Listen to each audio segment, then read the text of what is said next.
In the summer of 1943, the waters of the Solomon Islands boiled with danger. Japanese warships prowled the night, and the U.S. Navy's PT boats, small, fast, wooden craft, were tasked with harassing convoys and striking where larger ships could not. Among the skippers was a 26-year-old lieutenant from Massachusetts, John Fitzgerald Kennedy. Kennedy had taken command of PT-109, a 77-foot torpedo boat with 4 torpedo tubes and a crew of 12. The boat was lightly armed, fragile compared to the destroyers it hunted, but fast and agile. Kennedy inspired his men with his calm confidence, a sense of humor, and a quiet determination to lead from the front. On the night of August 1, 1943, PT-109 joined a group of patrol boats waiting in Blackett Strait. Their mission: intercept Japanese destroyers known as the Tokyo Express, which supplied enemy troops under cover of darkness. The seas were calm, the moonlight low. The crew of PT-109 stood at their stations, unaware that within hours their lives would be forever changed. Just after 2 a.m., on August 2nd, the stillness of the night was shattered. Out of the darkness loomed the Japanese destroyer Amagiri, moving at high speed.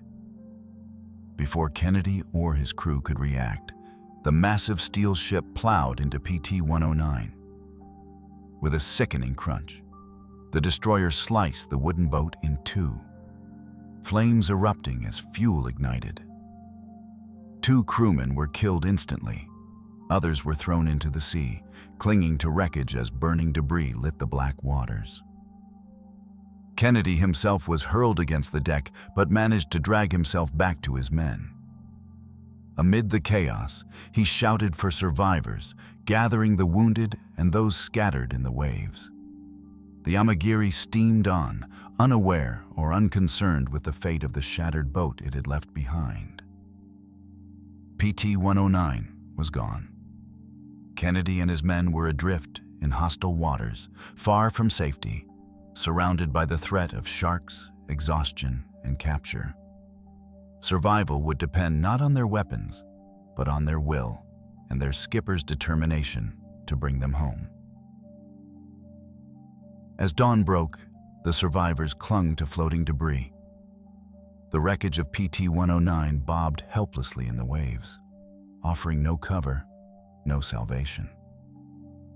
Kennedy, his back injured from the collision, swam tirelessly among his men, encouraging them to hold on.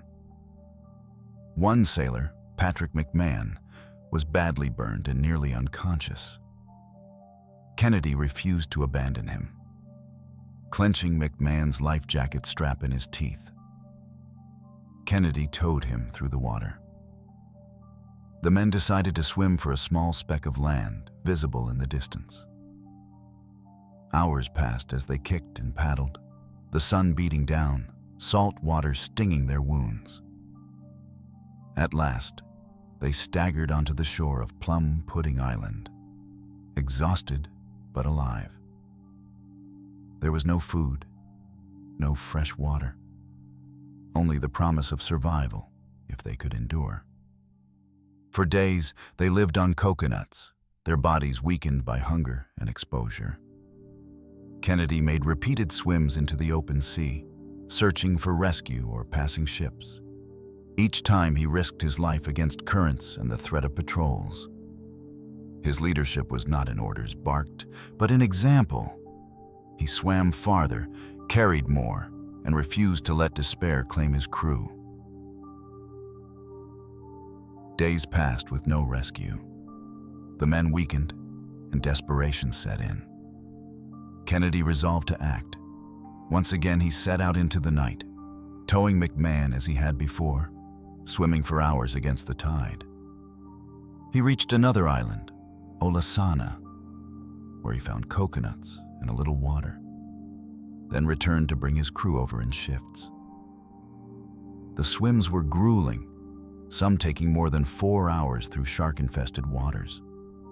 Kennedy's lips were swollen, his body battered, but he pressed on. At Olasana, the men endured under the sweltering sun, their hopes fading. Then came a turning point. Local Solomon Islanders, Buku Gasa and Eroni Kumana, paddling in a canoe, discovered the castaways. Risking their lives under Japanese occupation, they carried news of the survivors to Allied coast watchers. Kennedy carved a message into a coconut shell. Nauro ISL commander, native knows posit, he can pilot. 11 alive needs small boat. That coconut would one day sit on the desk of President Kennedy in the White House, a symbol of his greatest test of leadership. On August 8th, after nearly a week stranded, Kennedy's crew was finally rescued. Exhausted, emaciated, but alive, they were pulled from the islands by PT boats guided by the local scouts.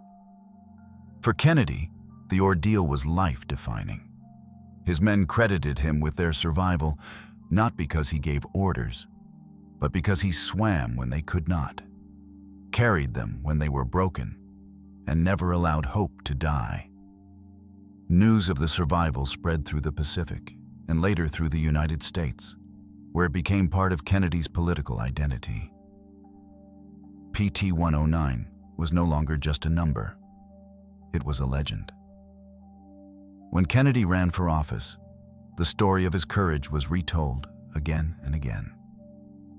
The coconut shell he had carved remained one of his prized possessions, a reminder of the night when survival hung by a thread. Today, PT-109's story endures as one of the greatest naval survival tales of World War II. It is remembered not only as a tragedy of war, but as the moment that forged the leadership of a man who would one day lead a nation.